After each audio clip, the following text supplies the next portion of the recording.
ሰላም ጤና ይስጥልኝ ውድ ተመልካች አድማጮቻችን ይህ ኤንቢሲ ወቅታዊ ዓለም አቀፋዊ ዝግጅታችን ነው። በዛሬው ዝግጅታችን በአሜሪካና በቻይና መካከል ስለተባባሰው የቃላት ጦርነት ወዲያም ቻይና ሁለት የጦር አውሮፕላን ጫኝ ግዙፍ መርከቦቿን ለመጀመሪያ ጊዜ ወደ ፓሲፊክ ውቅያኖስ መላኳን እንዲሁም በሞስኮውና በእንግሊዝ መካከል ስለተካረረው ውጥረት ወዲያም በመካከለኛው ምስራቅና በኮሪያ ልሳነ ምድር ዙሪያ ዘልቀንና ጠልቀን እንመለከታለን። እስከ ዝግጅቱ ፍጻሜ ድረስም አብራችሁኝ ትዘልቁ ዘንድ የአክብሮት ግብዣዬ የአየር ሞገዱን ሁሉ አሳብሮ ከልባችሁ ይድረስ የምላችሁ አዘጋጅቼ የማቀርብላችሁ ትዕግስቱ በቀለ ነኝ።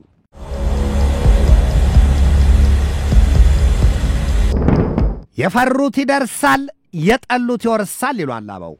ዛሬ ይህች ዓለም በተመሰቃቀለ ፍርሃት እየታመሰች ትይዘው ትጨብጠው ቸግሯታል።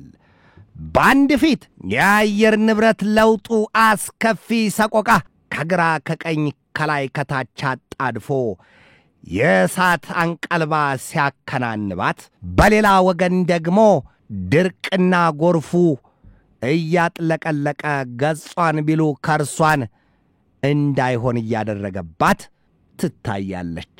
በዚህችው የሰማይ ቢሉ የምድር መዓት በፈሰሰባት ዓለማችን ነዋሪ የሆኑት ሕያዋን ፍጥረታት ታዲያ ያዋዩት ቸግሯቸዋል። ከላይ የጨከነው ስለታማና እሳታማ የፀሐይ ጥፍሮች በርግብግቢት ላይ የሰደድ እሳት ይለኩሳሉ። ሲያሻቸው ደግሞ ሰማይ ቀላያቶቹ ተከፍተው የውሃ ጠብታ ዘር ያልተረፈ እስኪመስል ድረስ ምድር ላይ ሲያጥለቀልቁ ይገኛል። ይህ ሁሉ መዓትና መቅሰፍት ከአየር ንብረት ለውጡ የመጣ ነው። እህስ ለዚያ ሰበብ መንስኤው ማን ነው ሲባል ገሚሱ የምድሪቱ ወይም የዓለም ነዋሪ ወደ ሀገረ ሰማይ ያንጋጠጠ በፈጣሪው ያማርራል። ከፊሉ ደግሞ የለም ለዚህማ ዋናው ተወቃሹም ተጠቃሹም ከተባለ ራሳችን የሰው ልጆች ነን፣ ሰው ለሰው ሞት አነሰው አለች አሉ ቀበሮ። ምን ተደዋ ቀበሮ ይህንን አለች? የሰው ልጅ ራሱ አይደለ እንዴ ለራሱ የተቀኘው? ለሰው ሞት አነሰው ሲል ታዲያ ዓለማችን ምን በጃት? ከተፈጥሮ ውጥንቅጧ ሳትወጣ ራሱ ሰው ዛሬም በሚሠራው ሌላ ስሌትና ቀመሩ እበላዋለሁ ብሎ ያሰበና የገባበት ቁማር እያስበላው ራሱን በእጆቹ ደግፎ ዋይታና ለቅሶ ውስጥ ገብቷል። አንድ ጊዜ ከሆነ በኋላ የሚታጠፍ የሚመለስ ነገር ቢኖር ዘመናትን ይወስዳል ይላሉ አበው። ሕይወት ካለ በርግጥም ሕይወት ካለ ብቻ የሰው ልጅ በዛሬይቱ ዓለም ወይም በምድሪቱ ላይ የራሱን ሌላ የአየር ንብረት ለውጥ አስከፊ መዘዝ ፈጥሯል። ጦርነት መሰሉ ካላጠፋሁ ለምን አየሁት ሲል ሰይፉን ሁለት ፊት ስሎ አፎቄውን አሽሎ ይፈረጥጣል መሰሉን ለማጥፋት። ጦርነት በዚህ ዘመን የሰው ልጅ ራሱ ሆን ብሎ የፈጠረው የአየር ንብረት ለውጥ አቻ ትርጉም አለው። ሰላማዊው የአየር ንብረት የነበረው የሰው ልጅ አኗኗር ዛሬ ተለውጧል፣ ምስቅልቅሉ ወጥቷል። ታዲያስ ከተፈጥሮ የአየር ንብረት ለውጡ ጋር አቻ ትርጉም ቢሰጠው ያንሰው ወይስ ይበዛበት? ጥያቄው ለሰው ልጆች ይቅር። እንቀጥል።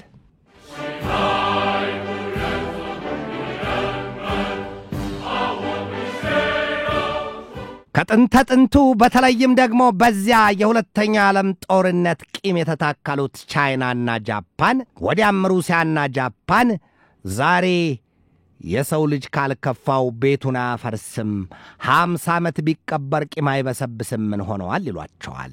እንዴት ቢሉ ደግሞ ሦስቱን ሀገራት ሩሲያና ጃፓንን የኩሪል ደሴቶች ሲያፋጥጧቸው፣ ቻይናና ጃፓንን ደግሞ በየቋንቋቸው በሚጠሯቸው የዲያውና የሰንካኩ ደሴቶች ወደ ለየለት የጦርነት አዘቅት ሊያወርዷቸው ሶስቱን ሀገራት እያጣደፏቸው መሆናቸውን ያሳዩባቸዋል። ጃፓን ዛሬ ፍርሃትና ስጋት ባራጀው ስሜት አንድ አዲስ ዜና አስነግራለች። ያውም ሁለት የቻይና የጦር አውሮፕላን ጫኝ መርከቦች ለመጀመሪያ ጊዜ በፓሲፊክ ውቅያኖስ ታይተዋል ስትል ሰው መጣ ነገር መጣ ቀን ባቢያየ ማታ ልጥቢያይ በረየ ይሏል የሀገሬው ሰው ኢትዮጵያውያኑ አበው ለማለት ነው።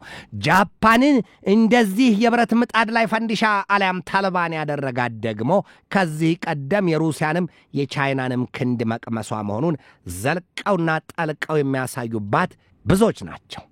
የጃፓኑ የውጭ ጉዳይ ሚኒስትር ታኬሺ ኢዋያ ዛሬ በሰጡት ማብራሪያ ሁለት የቻይና የጦር አውሮፕላን ጫኝ ግዙፍ መርከቦች በፓሲፊክ ውቅያኖስ ያለፋታ ረፍት እየቀዘፉ ሲቃኙ መታየታቸውን ያስታወቁት። የጃፓን የመከላከያ ሚኒስቴር በበኩሉ ባወጣው መግለጫ እነዚያ በፓሲፊክ ውቅያኖስ የታዩት የቻይና የጦር አውሮፕላን ጫኝ መርከቦች ሊያኦኒንግና ሻንዶንግ መሆናቸውን አስታውቋል።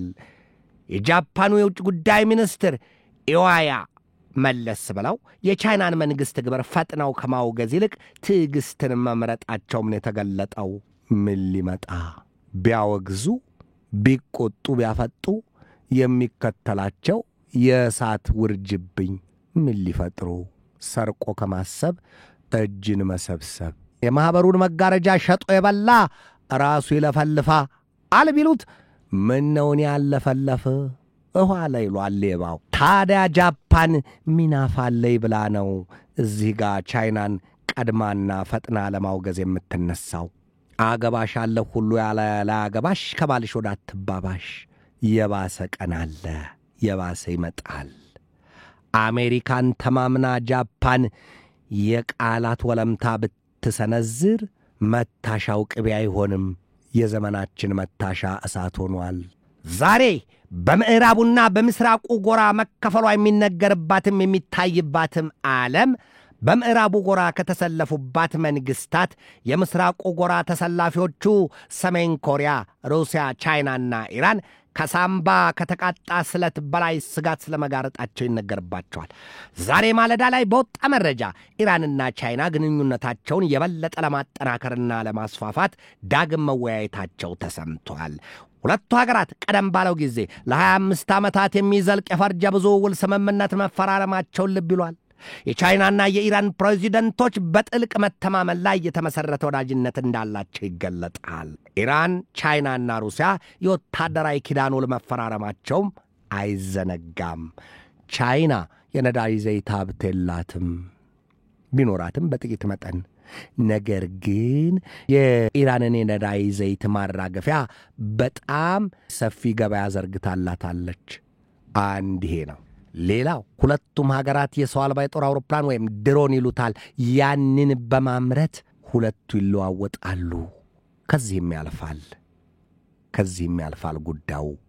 ኢራንና ቻይናን ሩሲያን አዋዶ አዛምዶና አጋምዶ ያስቀመጣቸው ወይም ደግሞ ወደፊት ያስባላቸው የምዕራባውያኑ የጦርነት ስሌት ነው።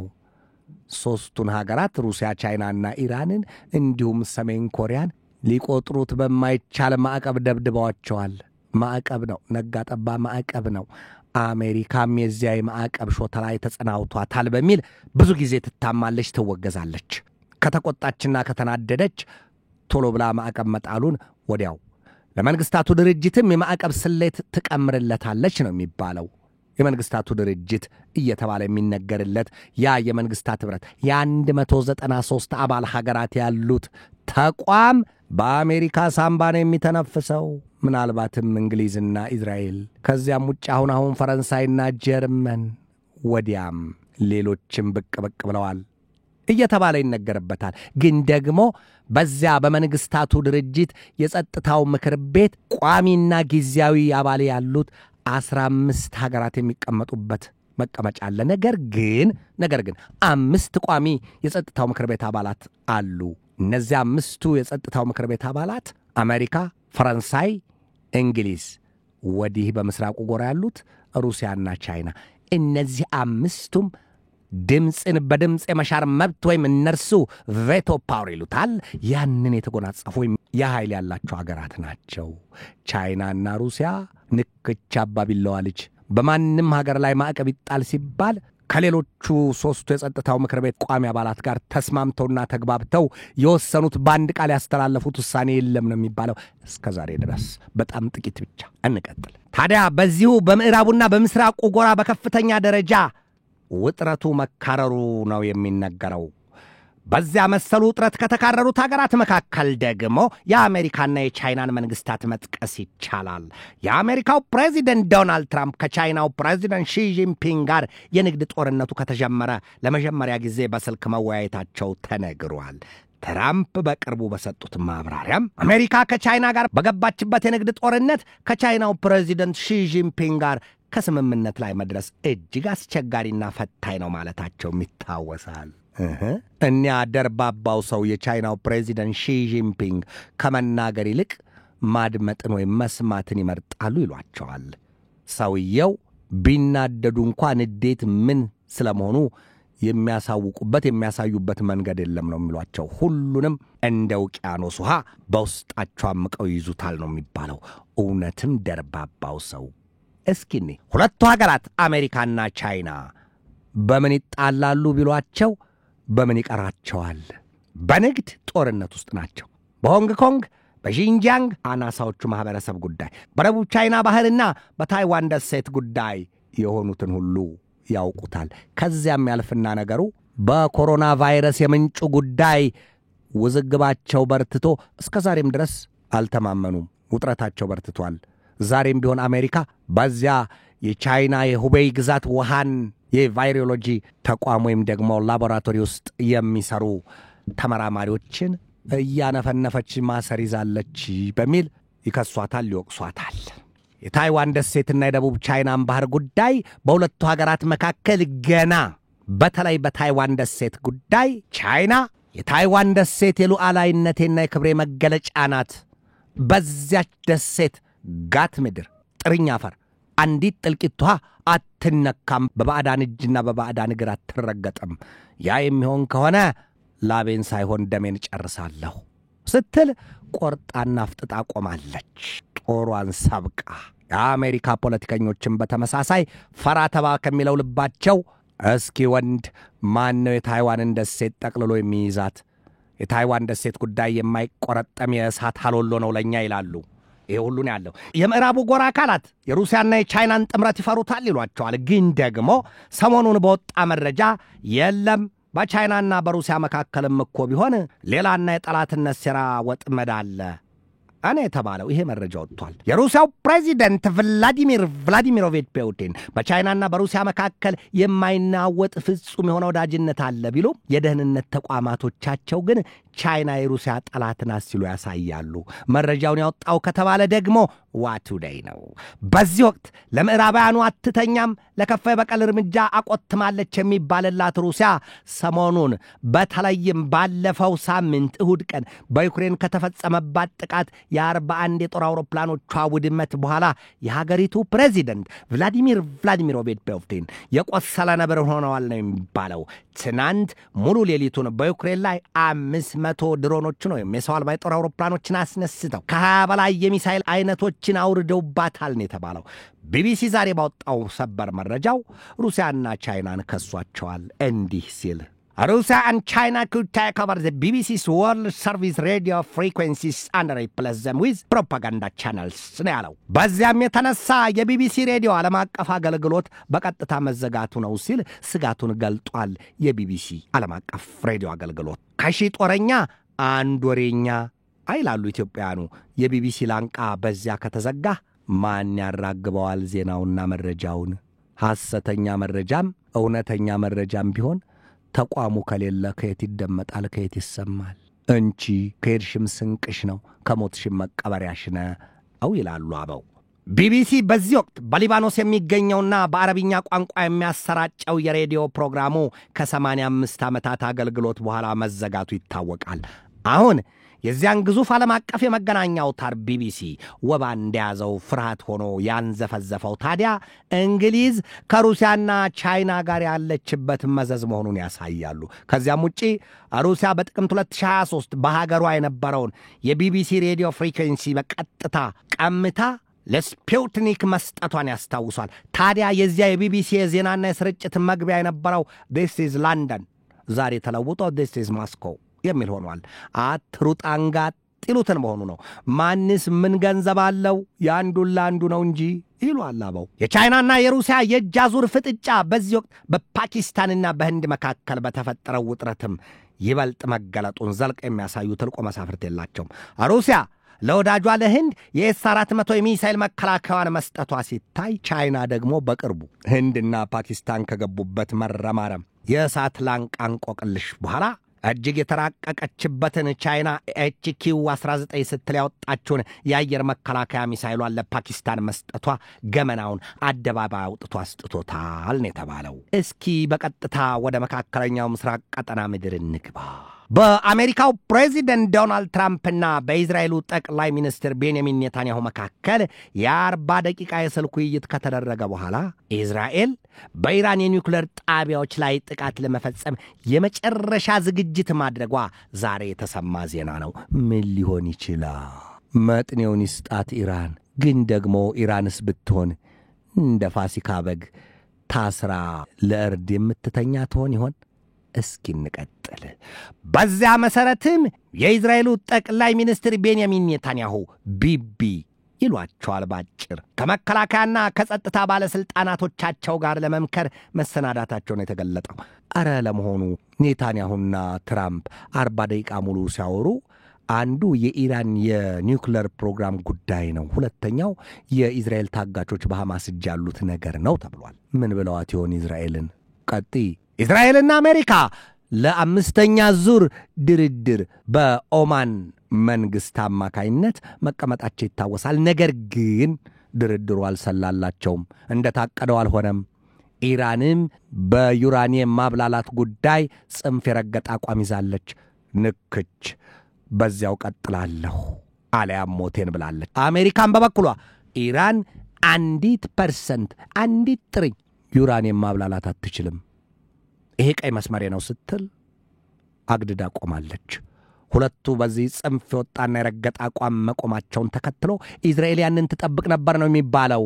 የሁለቱን ስምምነት መደረስ ስምምነት ደረሱም አልደረሱም ኢራንና አሜሪካ። እስራኤል ግን የሚበጀኝን እኔ ነኝ የማውቀው፣ እኔ የሚሄድበትን መንገድን ያውቃለሁ፣ እኔ መርጫለሁ።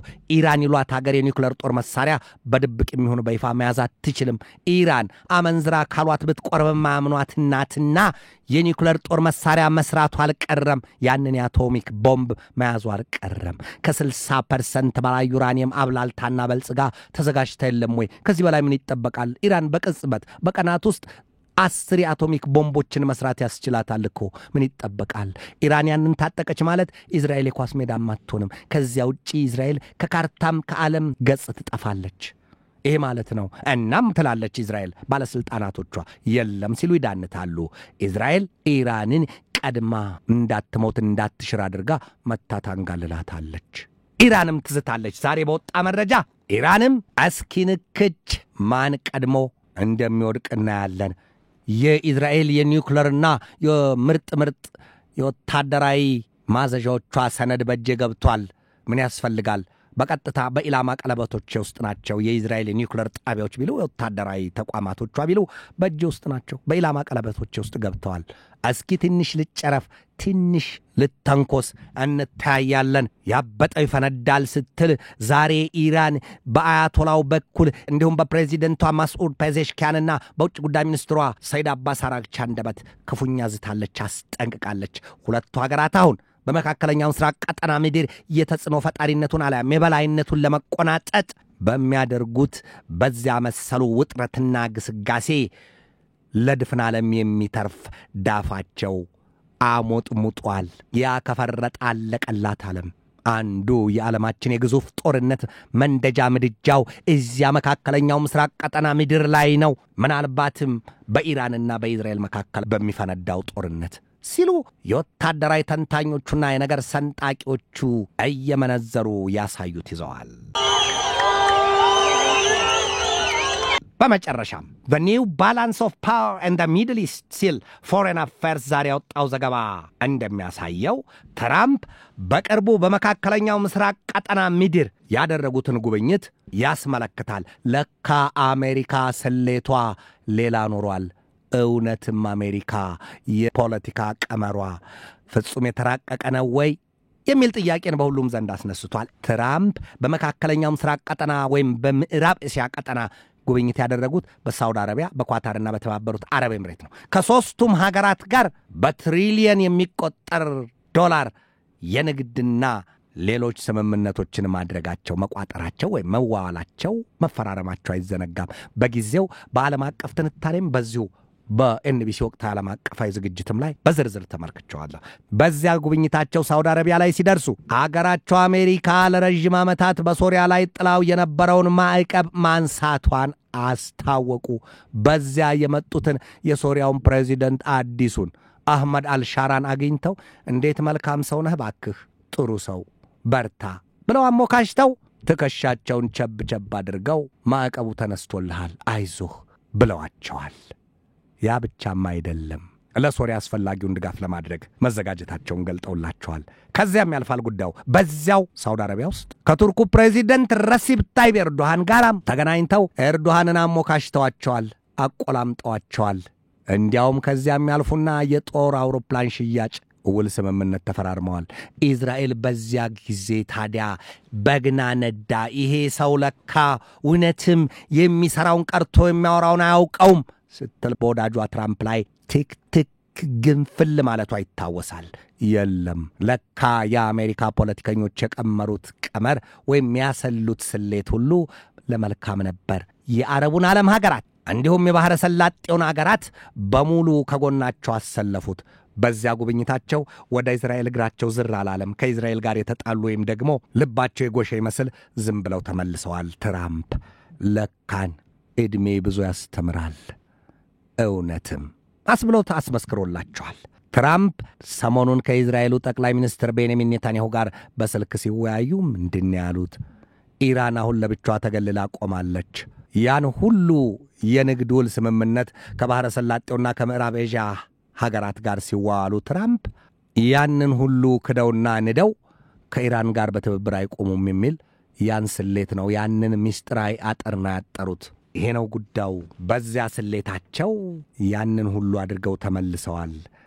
አሁን እስራኤል ኢራንን በድንገት ተነስታ ብታበጥራት አሜሪካ በቀጥታ ትተባበራለች፣ ከኢራን ጎን የሚቆም የለም ሲሉ የሚሳለቁት በጣም ብዙዎች ናቸው። ዛሬ ወጣው መረጃ ይሄ ነው። ጦርነት ማለት ይሄ ነው። በሰው ልጅ አእምሮ ተሰልቶ ለንጹሃን እልቂት የሚተርፍ የንጹሃን ደም የሚፈስበት የንጹሃን ሕይወት የሚቀጠፍበት። ከዚህ አውጣን፣ በሩቅ የሰማነውን በቅርብ አታሳየን፣ አታድርግብን ይላሉ ኢትዮጵያውያኑ አበው። ውድ የኤንቢሲ ተመልካች አድማጮቻችን የዛሬን በዚህ ተሰናበትኳችሁ። ከነገ በስቲያ ሐሙስ ነው የምንገናኘው። እስከዚያው ከልባችን እስከ ዓለማችን ሰላም ተመኘው። በድጋሜ ሰላም።